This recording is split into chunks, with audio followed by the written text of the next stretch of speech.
আসসালামু আলাইকুম সুপ্রিয় শিক্ষার্থীগণ, রাষ্ট্রপতির শপথ বাক্য পাঠ করান কাকে কাকে? যদি মনে রাখতে চান তাহলে শুধুমাত্র মনে রাখবেন হচ্ছে মন্ত্রী, স্পিকার, প্রধান বিচারপতি।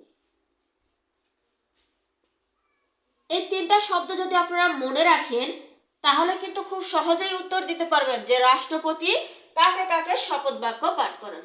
তাহলে দেখুন, রাষ্ট্রপতি মূলত শপথ বাক্য পাঠ করান হচ্ছে প্রধানমন্ত্রীকে। প্রধানমন্ত্রীকে রাষ্ট্রপতি শপথ বাক্য পাঠ করান। এছাড়া শপথ বাক্য পাঠ করান হচ্ছে মন্ত্রী পরিষদকে। তাহলে মন্ত্রী থেকে মন্ত্রী এবং মন্ত্রী পরিষদকে শপথ বাক্য পাঠ করান। এরপরে রয়েছে দেখুন, স্পিকারকে রাষ্ট্রপতি শপথ বাক্য পাঠ করান। এছাড়াও ডেপুটি স্পিকারকেও রাষ্ট্রপতি শপথ বাক্য পাঠ করান এবং সর্বশেষ তিনি প্রধান